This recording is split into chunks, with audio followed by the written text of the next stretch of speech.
Residents at Auckland's Stamford Plaza are being threatened with legal action after going public with their concerns about plans for the hotel to be used as a managed isolation facility.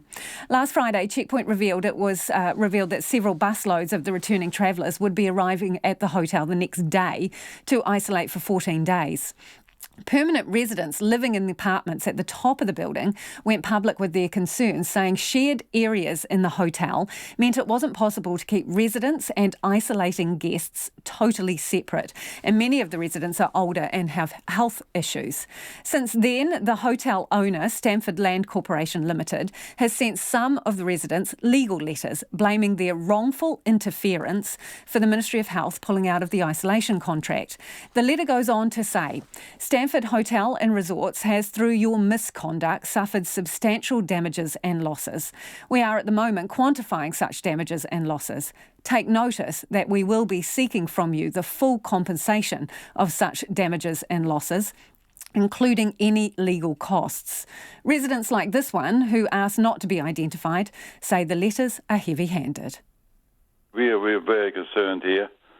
We've been told so many different stories and lied to. So we lost all trust out of everybody. So, yeah, it's not very nice. What is the complaint that the hotel owners have outlined in the letters? What are they saying that residents did wrong here? We haven't done anything wrong. We just complained about how can they make our place safe if they have people staying there. Because we got a common area that we walk through to get to our cars on levels 3 and 4, and we have to go through the hotel to get to our cars. But we live above the hotel, and if there's a fire, everybody goes down the same fire escape. How can they seal that off? They can't seal it off. They can't be separated.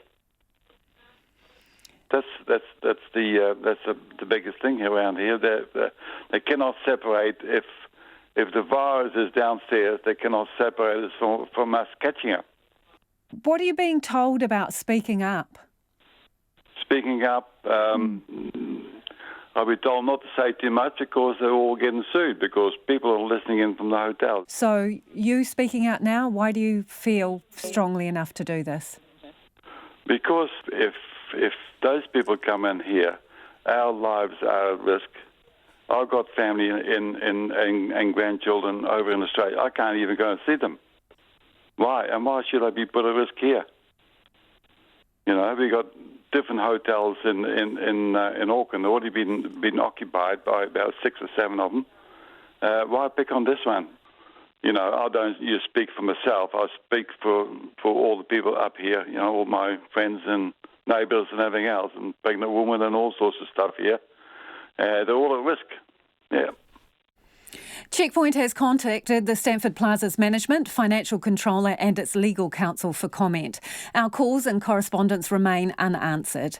Auckland Central MP Kaye is concerned about the rights of those who live there, and she joins me now. What can you do about this?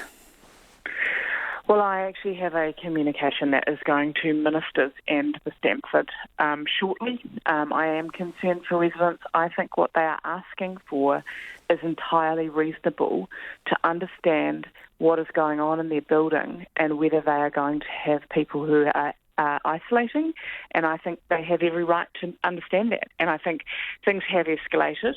I have, as I say, a communication going to ministers in the Stamford whereby I'm asking that residents get some clear information about what is occurring here. Have you seen the letters that some of the residents have been sent?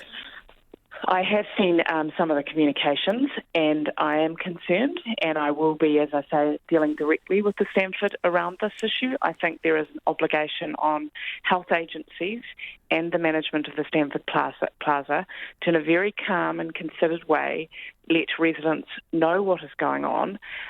Look, I think it was pretty chaotic over the weekend. I was contacted by residents on the Friday night It was clear there were people going into the Stamford. We then tried to get some clarity. They said that a decision hadn't been made. The next thing we know, at our public meeting on the Sunday to try and talk with residents, that people have been rerouted potentially from Rotorua. So I'm still trying to get to the bottom of this situation. I think the communication has not been good from either health agencies or the Stamford, and I will be fighting for residents to get urgent clarity about what's going on. How would you describe the tone of the letters to the residents? If you say this needs clear, calm communication, well, what's the tone of the letters that they've been sent? I think that they have escalated the situation, and it is not helpful in any shape or form. And I have had some very worried residents and people who are involved in the body corporate. And I will be engaging directly with the Stamford to tell them that I think it is entirely reasonable for residents to understand what arrangements may be being put in the building. But I also think that the health agencies need to be very clear when they are engaging with entities that residents have an expectation to know what's going on. Are the residents being bullied here? I want to be very careful in terms of. Why are you worried about getting a letter from the Stamford as well? Well, what I'm worried about is resolving it as a local MP. That's my job, and if I escalate it further, I don't think it'll be helpful. I think the best thing that I can do is get those agencies and the Stamford to come in and explain exactly what is occurring, and that's what residents deserve, and they have a right to get that. So I understand you might be looking at communicating with the Ombudsman as well? That is correct, and I will be having a separate communication with them, and that is a bit wider than just the Stamford. It's worrying me, and obviously there's been some things that have been raised publicly about the management of isolation generally. We have a large number, potentially, of hotels in central Auckland, and I want to make sure, I know that the Ombudsman have said that they are going to be investigating these facilities, but I want to make sure they're doing that sooner rather than later. So, in terms of the letters from the Stamford to the residents, you say you don't want to ratchet things up. But let me put it another way to you. Do you think that letter was calm and fair? No, I don't. And I think that's why I have a communication which will go likely in the next 20 minutes to the management and ministers to say it's really important that we urgently are able to have clear information given to residents about what proposals may or may not be occurring and why. And I think that that is the best way to work through this situation. If the Stamford has indeed lost significant amount of revenue as a result of this contract being pulled, which seems to be the suggestion from the letter, who's responsible for that then? Because ultimately it was the Air Commodore who said he didn't think he wanted to put people in there right now. Well, again, we're going to have to work through that because there's 3 or 4 basic questions here. The first thing is, was there a contract? If there was a contract, I assume it was between the health agencies and the Stamford. I'm not clear at the moment. I haven't seen a contract, but we had health agencies saying that no decision had been made. So there's clearly a bit of a dispute about what has actually been entered into. The second thing is, if there were arrangements, were they up to scratch? And I think that vulnerabilities have been raised by the body corporate. We need to work through that. The third thing is, then what is the status if there was an arrangement right now and what's the process from here?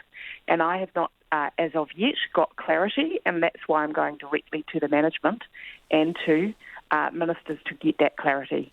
Appreciate your time this evening. That is the Auckland Central MP, Kaye.